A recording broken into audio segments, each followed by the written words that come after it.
Shalom Bapak Ibu semua, selamat hari Minggu. Saya bersyukur bisa menjumpai Bapak Ibu semua dan saya percaya semua kita dalam keadaan baik, sehat ya. Sebentar kita akan mendengarkan berita firman Tuhan yang menguatkan hidup kita. Tapi sebelumnya kita akan deklarasikan kabar baik pada pagi ini. 1, 2, 3. Inilah kabar baik. Saya diselamatkan oleh kasih karunia Allah, bukan oleh perbuatan saya. Saya dibenarkan, saya diubahkan, dan saya diberkati di dalam Dia. Sekarang saya tahu segala sesuatu terjadi dalam hidup saya untuk kebaikan. Karena saya dipanggil sesuai dengan rencananya. Bersama kita hidup untuk kemuliaan Allah. People is our mission, connect with God and make disciple. Greater destiny. Puji Tuhan Bapak Ibu semuanya. Kembali kita akan menerima berkat firman Tuhan di dalam bulan Agustus ini. Masih dalam tema besar kita yaitu Leading Inside Out. Bagaimana kita memimpin dari dalam keluar untuk kehidupan kita, untuk kehidupan keluarga kita, untuk kehidupan usaha kita, apapun yang kita lakukan pada saat kita memimpin bersama dengan tim yang ada. Nah, pagi ini dengan tema besar itu, dan saya akan pagi ini akan membawakan satu tema yang luar biasa untuk kita bisa mengalami satu terobosan, satu perjalanan hidup yang boleh kita berjalan bersama dengan Tuhan, yaitu temanya kuatkan dan teguhkan hatimu. Artinya hati kita semuanya harus kuat menghadapi situasi yang ada sekarang, Bapak Ibu semuanya ya.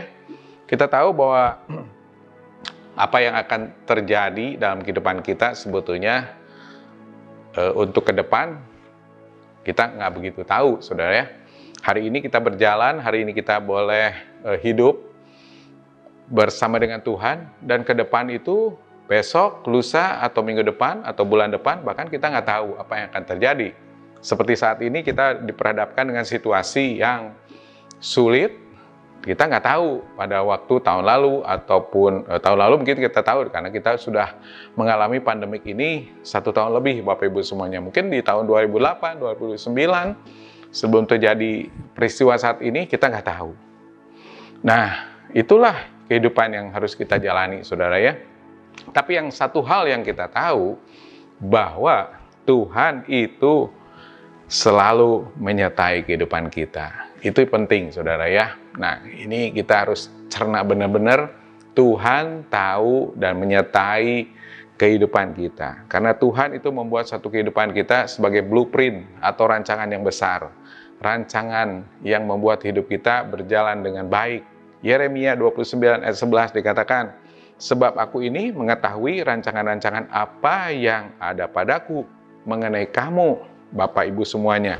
Demikianlah firman Tuhan, yaitu rancangan damai sejahtera dan bukan rancangan kecelakaan, untuk memberikan kepadamu hari depan yang penuh harapan. Atau bahasa Inggrisnya, to give you a future and a hope. Ya. Nah, inilah yang harus kita pegang kehidupan saat ini. Tuhan itu memberi rancangan kepada kita damai sejahtera dan bukan rancangan kecelakaan. Itu yang harus kita pegang. Itu yang harus kita cermati sehingga kita terus berjalan ke depan. Walaupun situasinya saat ini mungkin belum melihat sesuatu yang rancangan yang baik, saudara ya. Seolah-olah rancangan kecelakaan. Banyak terjadi orang-orang yang kena virus, di kanan kiri kita mungkin banyak yang terjadi orang-orang yang sakit atau yang bahkan yang meninggal.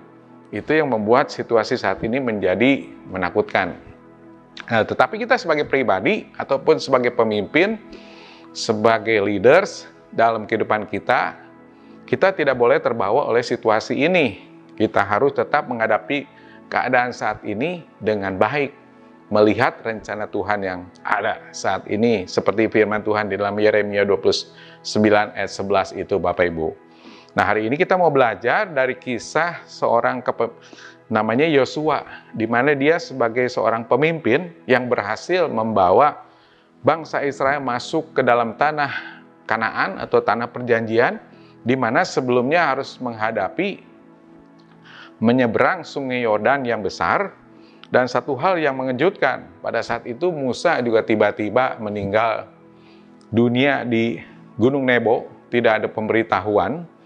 sehingga membuat keadaan menjadi tidak ada pemimpin pada saat itu.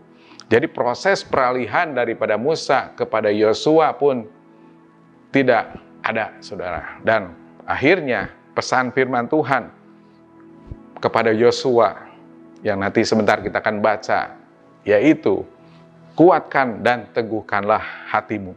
Nah, ini penting untuk kita cermati dalam kehidupan kita saat ini. Kita harus menguatkan dan meneguhkan hati kita supaya kita bisa terus berjalan sesuai dengan rencana Tuhan yang luar biasa, Bapak Ibu semua ya. Nah, kita akan baca dalam Yosua 1, ayat 1 dan seterusnya. Saya akan baca supaya kisah ini bisa dicerna oleh Bapak Ibu semuanya. Kita bisa mengerti apa yang terjadi saat itu. Ayat 1 dikatakan, sesudah Musa hamba Tuhan itu mati, berfirmanlah Tuhan kepada Yosua bin Nun, abdi Musa itu demikian. Hambaku telah mati, sebab itu bersiaplah sekarang, seberangilah sungai Yordan ini, engkau dan seluruh bangsa ini menuju ke negeri yang akan kuberikan kepada mereka, kepada orang Israel itu. Setiap tempat yang akan diinjak oleh telapak kakimu, kuberikan kepada kamu, seperti yang telah kujanjikan kepada Musa. Nah, ini harapan, atau inilah hope masa depan bangsa Israel itu. Setiap tanah yang diinjak oleh bangsa Israel pada saat itu menjadi milik pusaka, diberikan kepada mereka. Itulah hope, harapan. Ayat 4 dikatakan, dari padang gurun dan gunung Libanon yang sebelah sana itu sampai ke sungai besar, yakni sungai Efrat, seluruh tanah orang Het sampai ke laut besar di sebelah matahari terbenam, semuanya itu akan menjadi daerahmu. Ayat 5, seorang pun tidak akan dapat bertahan menghadapi engkau seumur hidupmu. Seperti aku menyertai Musa, demikianlah aku akan menyertai engkau. Aku tidak akan membiarkan engkau dan tidak akan meninggalkan engkau. Nah, inilah janji Tuhan kepada Yosua, saudara ya, luar biasa. Nah, ayat 6 dikatakan, kuatkan dan teguhkanlah hatimu, sebab engkaulah yang akan memimpin bangsa ini memiliki negeri yang kujanjikan dengan bersumpah kepada nenek moyang mereka untuk diberikan kepada mereka. Ini yang pertama, kuatkan dan teguhkanlah hatimu. Ayat 7 dikatakan, hanya kuatkan dan teguhkanlah hatimu dengan sungguh-sungguh, bertindaklah hati-hati sesuai dengan seluruh hukum yang telah diperintahkan kepadamu oleh hambaku Musa. Janganlah menyimpang ke kanan atau ke kiri, supaya engkau beruntung kemanapun engkau pergi. Ini yang kedua, perkataan kuatkan dan teguhkanlah hatimu.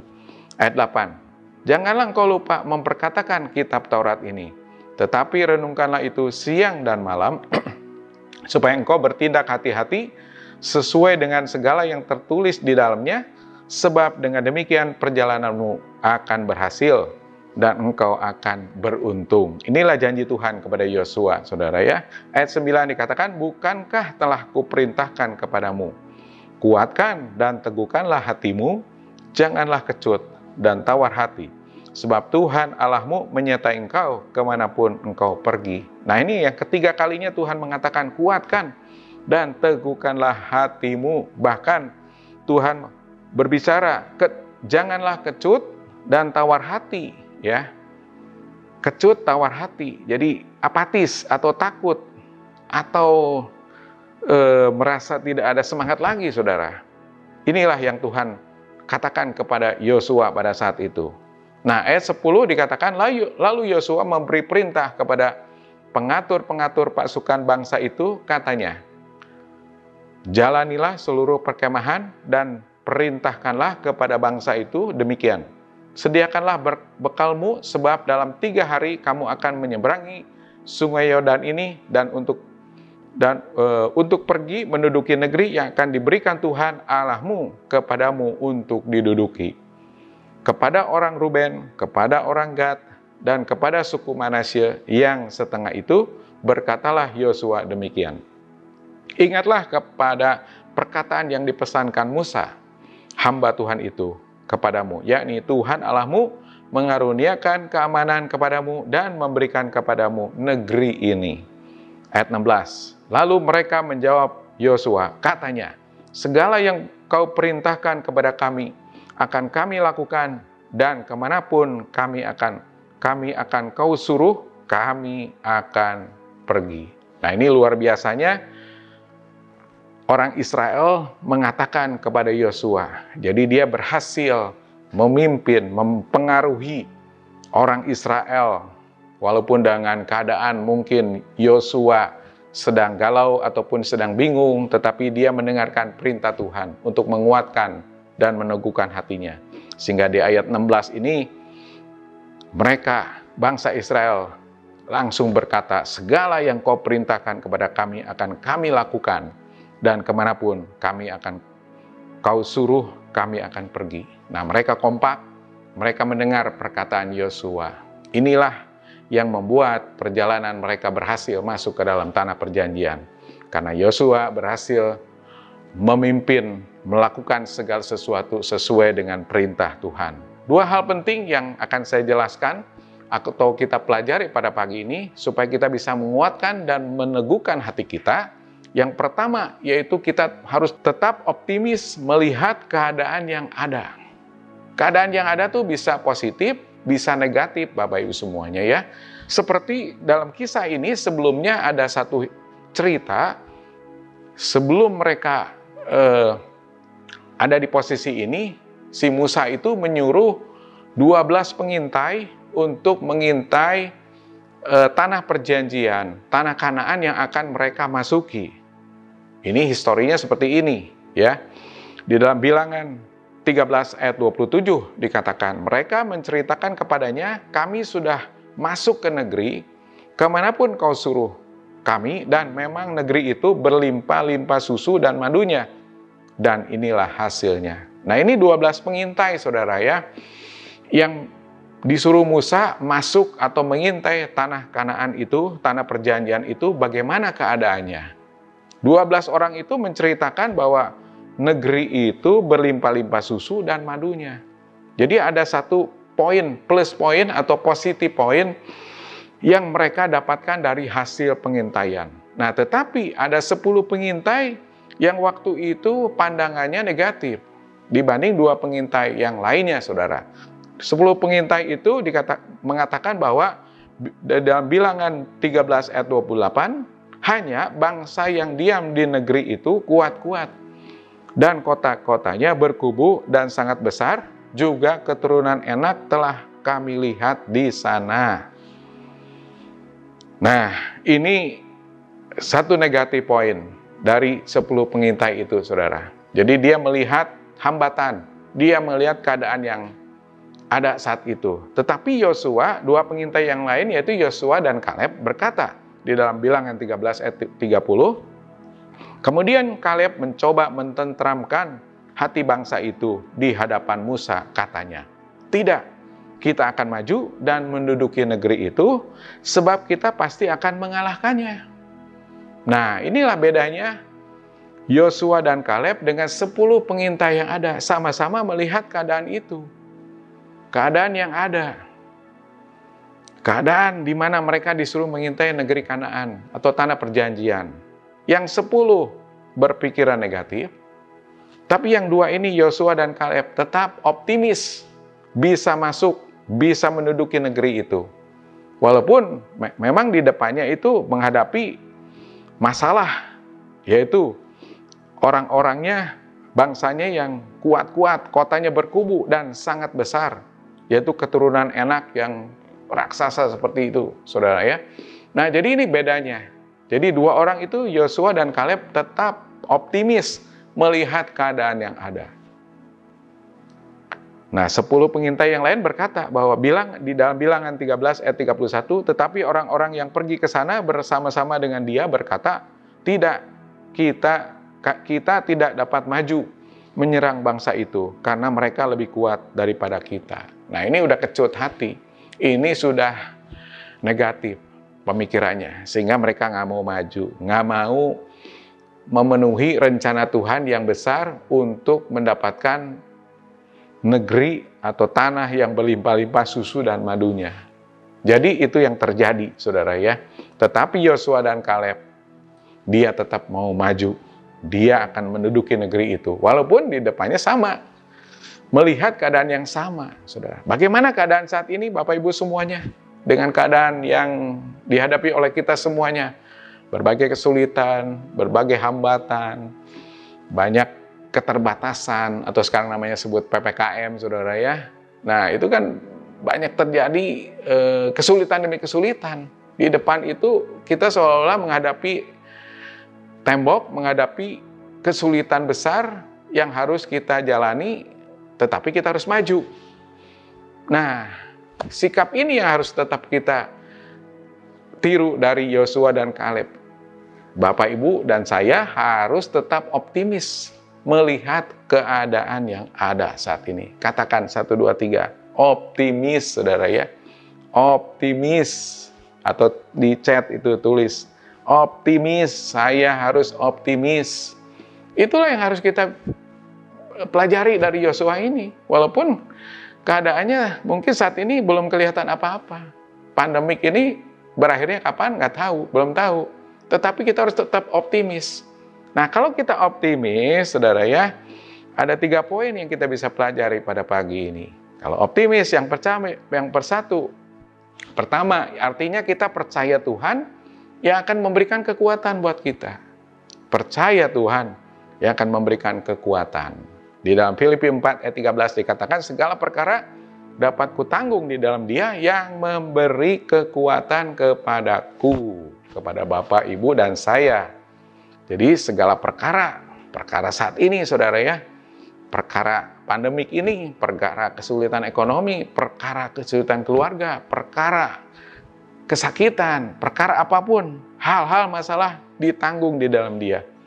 Ditanggung bersama dengan Tuhan yang akan memberikan kekuatan buat kita, memberikan kuasa, memberikan semangat, dan kita harus percaya kepada Tuhan yang memberikan kekuatan. Itu optimis.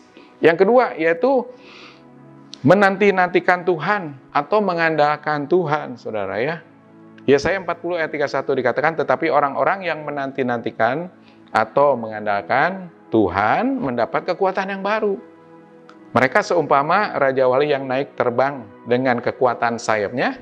Mereka berlari dan tidak menjadi lesu, mereka berjalan dan tidak menjadi lelah. Nah, inilah, kalau kita optimis, kita tetap mengandalkan Tuhan, nah, kita mendapatkan kekuatan yang baru, mendapat semangat yang baru. Seperti Raja Wali terbang tinggi di atas badai, badai di bawah, dia terbang terus dengan kekuatan sayapnya, mengatasi badai yang ada, mengatasi problem yang ada. Tetap berlari, tidak menjadi lesu, tidak menjadi apatis, tidak menjadi tawar hati, tidak lelah, tidak kecewa, dan sebagainya, saudara. Tetap mengandalkan Tuhan itu seperti itu. Artinya bersama dengan Tuhan, hidup kita akan berjalan terus. Yang ketiga, kalau kita optimis, yaitu tidak takut dan tidak bimbang. Yesaya 41 ayat 10 dikatakan, janganlah takut, sebab aku menyertai engkau, janganlah bimbang, sebab aku ini Allahmu. Aku akan meneguhkan, bahkan akan menolong engkau. Aku akan memegang engkau dengan tangan kananku yang membawa kemenangan. Nah, pada akhirnya kita akan menang menghadapi masalah yang ada. Asal kita tidak takut, tidak bimbang, tidak ragu-ragu bahwa Tuhan Allah kita yang akan meneguhkan, yang akan menolong kita, saudara. Itulah poin yang kita bisa pelajari pada pagi ini mengenai optimis, saudara ya. Jadi yang pertama, percaya Tuhan yang memberi kekuatan. Yang kedua, menanti-nantikan Tuhan, mengandalkan Tuhan. Yang ketiga, tidak takut dan tidak bimbang, karena Tuhan bersama dengan kita. Nah, kemudian poin yang kedua, yang kita pelajari pada pagi ini, tulus, ikhlas, dan setia beribadah kepada Tuhan. Di dalam Yosua 24 dikatakan ayat 14, oleh sebab itu, takutlah akan Tuhan dan beribadahlah kepadanya dengan tulus, ikhlas, dan setia. Jauhkanlah Allah yang kepadanya nenek moyangmu telah beribadah di seberang sungai Efrat dan di Mesir, dan beribadahlah kepada Tuhan. Ayat 15 dikatakan, tetapi jika kamu anggap tidak baik untuk beribadah kepada Tuhan, pilihlah hari ini kepada siapa kamu akan beribadah. Allah yang kepadanya nenek moyangmu beribadah di seberang sungai Efrat, Allah orang Amori, dan yang negerinya kamu diami ini. Tetapi aku dan seisi rumahku kami akan beribadah kepada Tuhan. Nah, ini poin yang penting, saudara, ya. Yosua mengatakan, tetapi aku dan seisi rumahku, kami akan beribadah kepada Tuhan. Nah, ini sebagai seorang pemimpin, Yosua sangat tegas, sangat baik sekali mengajak keluarganya, seisi rumahnya untuk beribadah kepada Tuhan. Seperti pagi ini kita sama-sama beribadah kepada Tuhan, Bapak Ibu semua. Ayo ajak keluargamu, ajak anak-anakmu, ajak saudaramu, ajak orang tuamu, ajak semuanya yang ada di rumahmu beribadah kepada Tuhan. Itu penting. Ayat 16 dikatakan, lalu bangsa itu menjawab, jauhlah daripada kami meninggalkan Tuhan untuk beribadah kepada Allah lain. Tuh, akhirnya mereka nurut semuanya. Bangsa ini benar-benar dipimpin oleh Tuhan, tetap beribadah kepada Tuhan, tidak mau beribadah kepada Allah lain. Bagaimana dengan kehidupan kita, Bapak Ibu semuanya? Apakah kita sudah beribadah dengan tulus, ikhlas, dan setia? Tulus ikhlas itu artinya beribadah dengan sungguh-sungguh, tidak dipaksa, tidak karena ada satu paksaan atau karena kesel atau apa gitu ya. Tidak, tetapi tulus ikhlas mengucap syukur kepada Tuhan, karena Tuhan sudah melindungi, memberkati kita semuanya, keluarga kita, dan setia, saudara, beribadah, rutin. Beribadah itu nggak hanya hari Minggu, hari-hari yang lain, setiap hari kita beribadah kepada Tuhan, bisa pagi, saat teduh, malam juga Rabu, ada doa, atau Kamis, Jumat, ada I Care, itulah beribadah, saudara. Terus jam-jam ibadah yang ada diikuti, setiap hari ibadah di tempatmu masing-masing, baca firman, memuji Tuhan, setia beribadah kepada Tuhan, maka hati kita akan kuat dan teguh menghadapi segala keadaan yang ada. Semoga firman Tuhan menjadi berkat bagi kita, saudara, ya. Di saat situasi yang belum jelas, maka Tuhan akan menguatkan kita. Tuhan akan memberikan pertolongan buat kita. Jadi yang pertama, kita harus optimis menghadapi keadaan yang ada. Yang kedua, kita harus tulus, ikhlas, dan setia beribadah kepada Tuhan selama-lamanya, saudara. Sehingga kita bisa melewati situasi saat ini dengan baik, dan kita melihat kemenangan demi kemenangan akan kita raih dalam kehidupan kita semuanya. Semoga firman Tuhan menjadi berkat. Mari kita berdoa buat firman Tuhan. Bapa Surgawi, terima kasih Tuhan buat berkat firman-Mu yang sudah kami baca atau sudah kami pelajari pada pagi ini. Tolong kami Tuhan supaya kami terus tetap mempunyai sikap optimis, percaya kepada Tuhan, menanti-nantikan Tuhan, dan juga kami tidak takut, tidak bimbang menghadapi keadaan saat ini. Bahkan kami akan terus beribadah kepada Tuhan bersama keluarga kami, sehingga kami akan terus berjalan bersama dengan Tuhan di dalam situasi apapun saat ini. Kami melihat rancangan Tuhan, rancangan damai sejahtera, rancangan yang penuh berkat, dan rancangan yang penuh dengan harapan. Masa depan kami cerah bersama dengan Tuhan. Terima kasih Tuhan, terpuji nama-Mu. Kami terima berkat firman Tuhan pada pagi ini. Di dalam nama Tuhan Yesus Kristus kami berdoa. Amin. Puji Tuhan.